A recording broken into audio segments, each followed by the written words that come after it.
Hello and welcome to Racers Now for the usual Thursday night show. SD is in a car park above Tesco, somewhere on the outskirts of Manchester, ahead of some gig this evening. He looks well in that cream jacket. Have you recovered from Monday, SD?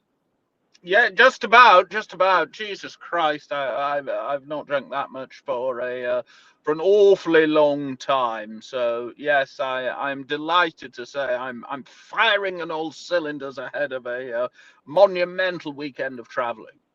Yes, and that monumental weekend is Sandown on Saturday and Kelso on Sunday. There will not be many And people. Wolverhampton Monday. Wolverhampton Monday. It's been a couple of weeks since you've been to Wolverhampton. Actually, have you been back to Wolverhampton since your foray into the Irish tourist destination? Yes, I was there. I was there a couple of weeks ago. Oh We yeah, had Tim Bigger Than the Machine on, who of course yeah. won the Bookmaker Award and was awarded a teapot. Yes, congratulations to Tim. Right, SD, we're going straight in at Sandown then. We might as well start with Tingle Creek, that being the feature race of the day. 5 declared there, I think, John Bond being one of them, alongside Loda Sud and Elate Tomps. What did you make of the Tingle Creek? I don't think you've got a bet in there, but I think it's worth talking about nonetheless. Of course it's worth talking about. They put the pieces on John Bond just to sharpen him up a bit, which was half interesting. But the points remain from Tuesday that, as far as I'm concerned, there's no obvious reason why Jean Bon, who of course will be 10, his birthday will be in a month or so. So I think he's past his best. So what does that leave? Well, Il était temps, who's officially rated £6 better than Loda Sud. Now, it may not be that. I would not be at all surprised if Loda Sud won. So if you were to force me into a bet, I would probably said Loda Sud. But Il était temps is the correct favourite, and I'm afraid I can't do anything in the without market. So it's all rather tricky. Liberty Hunter needs to brush his jumping up. I think Bootail's just running for place money. As I looked at it, SD, like I said earlier this week on 2 different shows, I think John Bond's been written off a bit too easily. I don't think he was ripe and ready for Cheltenham. He should have been, but he wasn't. I think John Bond can finish in front of Loda Sud, but I just don't think either of them are good enough to beat Elate Tomps. I mean, he was just in a league of his own. The last time he raced against John Bond, there was 5.5 lengths between them. He's certainly not gone backwards since. We saw him, long odds on in some Cromwell Chase Grade 2 last time. Unfortunately, he's odds on, but I don't see that anything can beat Elate Tomps. I'll be looking at John Bond in a match bet type market with Loda Sud if I can find it. Well, the without market would be better, sure. Or the without market. That's also a fair point. We love the without. But then Liberty Hunter or Bootail will finish second if I did that. But yeah, I see. I'm not as into John Bon as you. I think he's past his best. They don't get better when they're 9 rising 10, and they just don't. I mean, this horse actually made his debut in a point during COVID. Yep, fair play. Right, let's work backwards, if you like, then. The first race on ITV on Saturday at Sandown is the 120 handicap hurdle. This is a per attempt qualifier. 10 runners in there, SD. This looks like a double dip race to me. Yes. I forgot to ask you, how's your neck? You've been moaning to me all day. You basically said you're Christopher Reeve, the way you've been rabbiting on about this. Yeah, so the worst mood that you can find me in is when I'm injured, SD. It really does wind me up. And yeah, I was doing a bit of a seated shoulder press yesterday, and I came down and I just felt it there, and it's got worse throughout the day, and I'm overcompensating, and it's come all the way down my back. I feel like a cripple. I've missed today's boxing session. Usually do boxing on a Thursday. I've had to miss that. I'm not happy about it, and yes, I have been moaning about it. Oh dear, oh dear. Look, it comes back to the SD lessons of all life. ailments and the old Duke of Edinburgh. It comes back to SD's lessons of life. I had a 6-point plan from him only a few weeks ago over the phone. I can't name you all the points, but some of the points were: drink more, have a curry, don't go to the gym, take up smoking, Have an affair was one I of said them. vaping.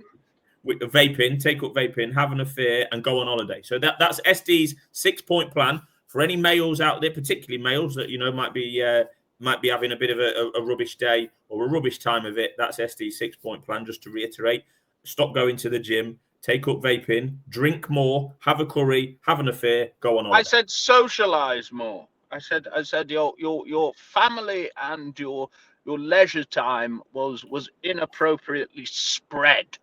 Okay, well, you need willing participants to socialise with SD, and I'll beat you to the punch. I don't have many options. Yeah, well, I still remember when you went out with Trader of the channel, and I said I was coming, and you said you weren't going out.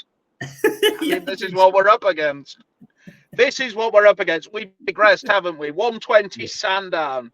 Yes. But yes, I mean, look at him. He's like, dear. Neck brace on. Right, come on, Supremely West.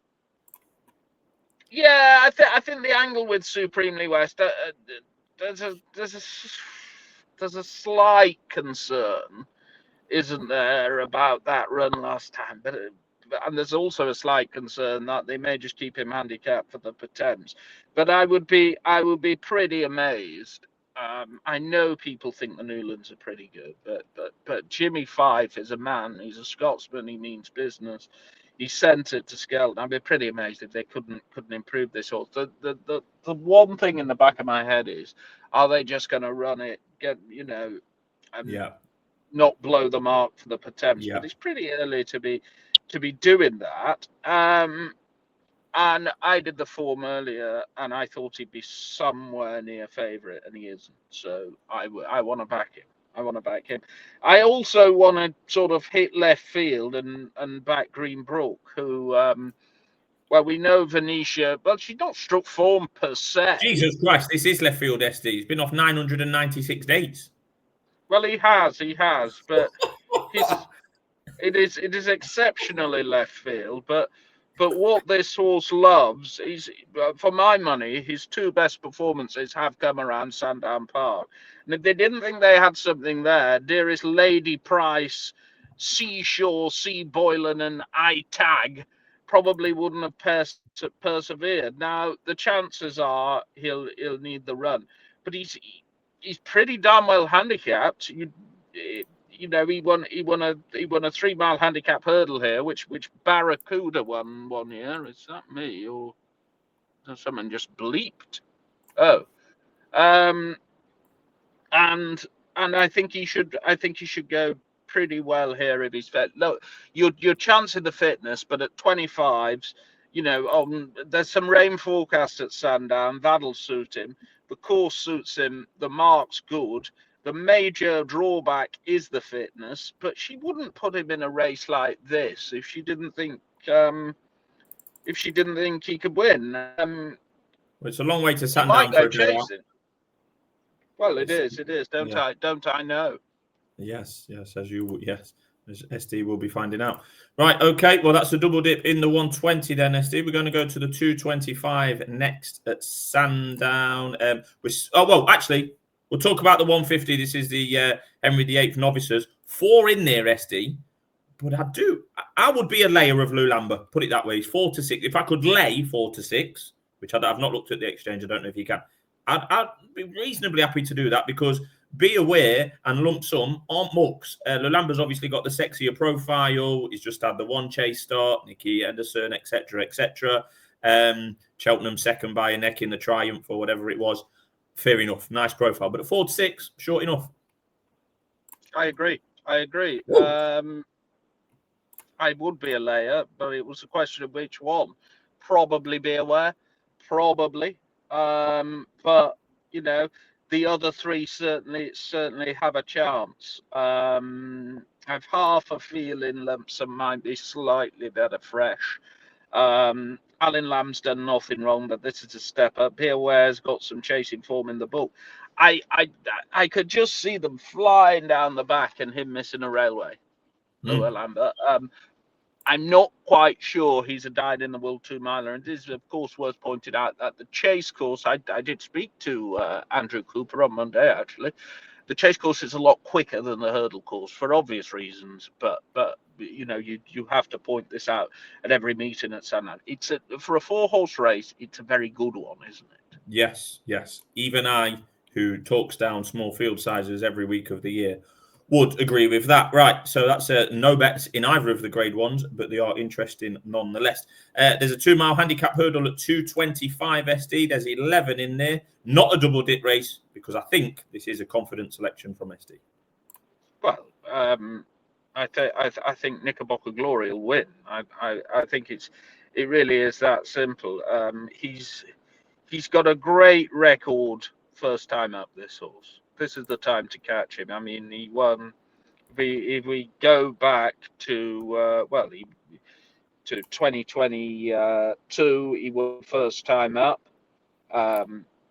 Didn't win again. You go to 2023, he won first time up, didn't win again. 2024, he won first time up, didn't win again. I think you're seeing a bit of a Harry's on him. Harry's on him. He won this last year on bad ground. He was backed in as if defeat was out of the question. I think this is his champion hurdle, and I think he'll win. Right, I think he could go significantly shorter. I thought there were enough questions about the rest of them in the race, but I think they've gone for the very. Skelton is a very good target trainer. You know, we've seen it with Panic Attack, for example, who did put away, and I'm not sure the Hennessy was the plan, but the Mackinson certainly was. I was at Sandown last time and Glen Bray won. I mean, I'm not quite sure how he won. He never really looked like winning for the last 3 furlongs, and I don't think going back in trip's gonna favour him. Go Dante. I think he's gonna get one last chance at that Imperial Cup. Go Dante, and I'm just worried they don't want to blow the bloody mark, do they? He's won it the last 2 years off 129 and 127. He's off 130 now. If he wins this, he's going to be 135, 136. He won't win an Imperial Cup, so I don't think they're gonna blow the mark on him. And I wasn't too concerned about the rest of them. I mean, this Dancing Glance is fairly short, but for me, wouldn't want too much rain. I think might get a bit tested on the hurdles course come 225 on Saturday. Top weight in there, SD, is a certain Katira. And the last time that we saw that lady over 2 miles, she was beating champion hurdle winner and fighting fifth winner Golden Ace by 28 lengths. Can we take that form literally, said with a bit of tongue in cheek? No, I mean, Golden Ace just didn't run her race that day. Katira's been exposed somewhat since. This, I know it sounds odd, but this is a hell of a lot tougher. It's a completely different test as well, you know. And while she gets for the, I mean that old psychiatric patient Goshen's in there as well. This is just full of old favourites. Metier's in there now. Metier, of course, won the Tolworth here, I think, unless I'm completely wrong. I better just check that. I might be talking out. No, he did win the Tolworth of 2021 when nobody could see it. Yeah. Okay, on to one of SD's favourite racers on Saturday, particularly the London National Handicap Chase, 3.5 miles to end the card at Sandown. Already put up anti-post was O'Connell. No, I didn't put him up. I said no. Oh, yes, you no. Did. Because it was double entered. We was going to see it was entered on Friday. It's not running Friday. It's coming here Saturday. Okay. Are you putting it up on the day of race? Yes. Yes, it went. I thought Carlisle was very good last time. I thought he ran an absolutely marvellous race. You know he'll stay. You know he goes on the course. Ground comes. You know, he's been second in an Ida on good to soft ground. He's won a Lincolnshire National on good to soft ground, and he's won here on a heavy. So you're not concerned with the ground. I think he'll win this. Confident from SD. Right, are we going off to Aintree then, SD? There's some yeah. I mean, just before we touch on the Becher, you know, if you were to pick conditions of a race, you had a novice hurdler who was half good, a 2 mile 1 novice hurdle on good to soft ground around Aintree. will be pretty darn near perfect. Now, they have got a nice field for it, but there's only 3 of them. I mean, what is going on? What is going on? I mean, Yeah. I would have expected that to be 8, 9, 10. Yeah, I've got that. I mean, where's anything from the north? There's the furthest north the horse is trained is in bloody Gloucestershire. Yeah. Very odd. But SD, I mean, you know, we're not quite comparing apples with apples, but £9,105 to the winner on a Saturday at Aintree. I'm not sure that's the problem per se. It's a class 3. I mean, that's perfectly all right. Yeah, well, there's no runners in that one. There is 7 runners in the Wirral Juvenile Hurdle. That's listed 2 miles 1 furlong. I think we've come to some agreement in the SD because I straight away was caught when I was looking for the punters panel earlier. This Treasure Planet might well be good for Paul Nicholls. Looked decent at Ludlow last time I was working that day. Did look decent enough, to be fair. Won by an absolute street, but that was a 4-runner race at Ludlow. The one that stood out to me was that this Bibe Mus, is that how you say it? Bibe Mus, over from Ireland. It is so much more difficult to win novice or / juvenile hurdles over in Ireland than it is over here, mainly for the field sizes. Not that he had a big field size last time. So that one jumped out of the page from me, but you will be able to put more meat on the bone, I'm assuming. Yeah, I mean, I've got a working hypothesis. Look, juvenile hurdlers are usually pretty bad up to about October, but they've been even worse. They've been terrible this year. They have been absolutely awful in this country. Okay. Treasure Planet won doing handstands last time at Ludlow. The second that day ran today, and I was well down the field at Market Raisin. So I don't think the form's up to anything. Scarlet Moon was, I mean, the debut third was probably one of the worst juvenile hurdles you'll ever see at Sedgefield. I talked at length to friend of the channel about that. Friend of the channel, by the way, his movements are unknown at the moment. So it's one of Sedgefield or Newcastle tomorrow, one of Aintree and Wetherby Saturday, and one of Kelso or Huntingdon Sunday, and possibly Musselburgh Monday. I suspect he'll do Kelso Musselburgh, but the other 2 are to be determined. He was in fairly good spirits yesterday. He did say he couldn't think of anything worse than going to London. I told him he'd have hated it. Yeah. So look, Edelite, you don't know. He was a fair winner at Galway. He's obviously from the old conquering Skelton Yard. But the fact of the matter is that Bibe Mus ran in a lot better race than probably this last time at Down Royal. Performed with credit. Mange 2 won it, who subsequently won a Grade 3 at Fairyhouse at the weekend. It's pretty darn good form.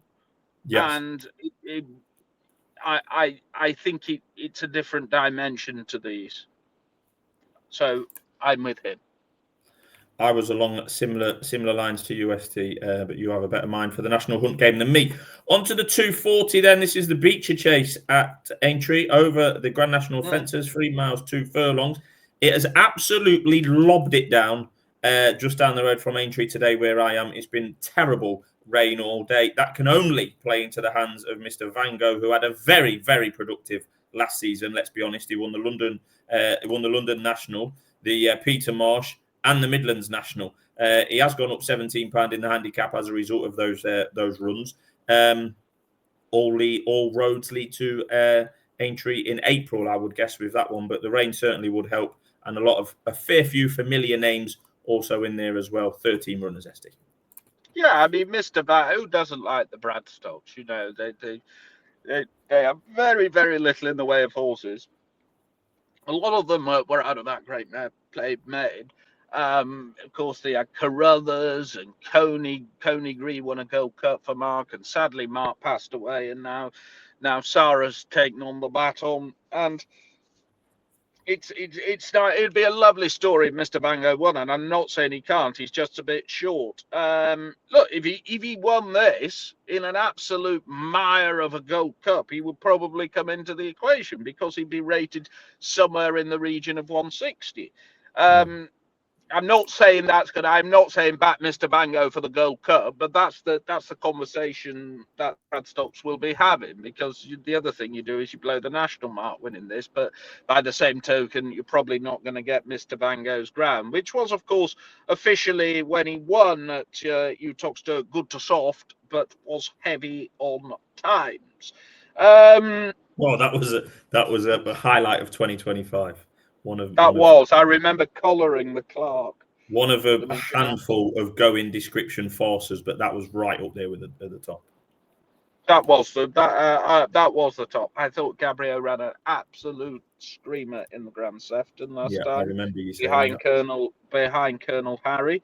I thought Gavin Sheehan outrode them that day on Colonel Harry, the way he positioned things, and rode his race. You're pretty darn sure he'll stay. He goes on soft ground. Look, the stable aren't in flying form, so I wouldn't go completely overboard. But I think the mark is fine. You know he goes around here, which is still somewhat some of the battle. And I think he'll run well here. I would have been quite keen in Western in the Park. There's just a slight stamina doubt in very soft ground about this horse. He is entered in the Welsh National as well. But as I say, I prefer Gaboriot, but I am frightened. I think if Western in the Park stamina holds out, he's got leading claims as well. Yeah, fair enough. That's it. Is it SD, I think? That is it. So, yes, where are you this weekend, sir? I am on daddy duty all day Saturday. I'll be getting up at 3 o'clock on Sunday morning to watch the UFC. I'll be watching Forest on Saturday afternoon away at Everton. I'll be hopefully watching that at home. And then Sunday, hoping to chill out a little bit. I don't know if I'm going to Cheltenham next week or not yet. I'm leaving that one late notice. Mr. Fowler will be there in charge. So, yeah, might be going to Cheltenham, might not be. I might be there. It's not out of the question. It's going to be a reasonably quiet end to the year, I think, from racing. We had some comments earlier asking me if I made a profit on the flat. I concentrate on there. No, I made a loss on the flat this year. It was pretty disastrous. I shouldn't be doing this at 36 years old, SD, but I let my mind be infiltrated. The thoughts of others, including yourself, trader of the channel, and another individual that won't be mentioned, clouded my judgment and made me a lazy punter, and I paid the cost for it. So next year, I'll be better. So I clouded your judgment, but I made a profit on the flat. That's a bit of a Well, SD, I have a long-standing joke with someone in the office that I am one of only 2 people in the whole country to include, 3 if you include SD, to know SD selections daily in advance of others, because as SD rightly says, I do most of the admin, and I'm the idiot because I do not back SD's daily tips, even though I get them early and I could get better prices. I don't back them. It's not necessarily out of principle, although I wouldn't like to rip off the followers, and neither does SD. It's just out of me being an idiot. And you are pretty much an idiot if you don't follow SD, because his daily tips has an outstanding record over a long period of time. But it's just one of them now, SD. If I was to ever start following your daily tips blindly, which I should do, they don't run very well this week. We did have a winner today. Yeah, but you're still 29 points plus in 6 weeks of the jump season coming into week 7. It's not bad. And it was over 80 odd points, whatever it was last year. 50 points the jump season the year before. So I'm the idiot. No selections this week. Although I did want to end SD on a bit of a shout out to some of our regular followers and contributors and people who help us. So I may miss some people. You may add. So I've just wrote a little bit of a list that's popped up on Twitter, mainly today. So we've got shout out to Max Hansen, Joe O'Donnell, Des, HB69, former colleague of mine, June, Daniel Wetherill, Rod Studd, Neil Watson, and Jeff Hanley. So shout out to you guys. If I've missed anyone, SD might feel. Lewis Beattie. Yeah. Yes. They're Yeah. all on. They're Plenty all on. on. We do appreciate. I mean, We do appreciate your support. We'll be. I think we can say that we're probably going to get royally pissed at Haydock on Peter Marsh Day. yes. That's our Christmas do, because I'm far too busy racing in December. Yes, and believe it or not, SD, for at least one idiot, but let's safe to say 2 idiots, in a bit of an amateur setup, we've managed to do 1.6 million views on races now, so it's not all bad, is it? Well, let's just keep blowing the trumpet, and we'll be back next week for the triple print. Is that the Massey Ferguson? Yes, the triple print. And you're going for a curry tonight, are you, SD? I am going for a curry. There's a surprise. My curry intake has increased in 2025, and long may it continue. It's one of SD's 6-point plans for a happier life. Eat curry, take up vaping, don't go to the gym. You could look like this! Having an affair and go on holiday. There you go. Thank you very much. Cheerio. Good evening.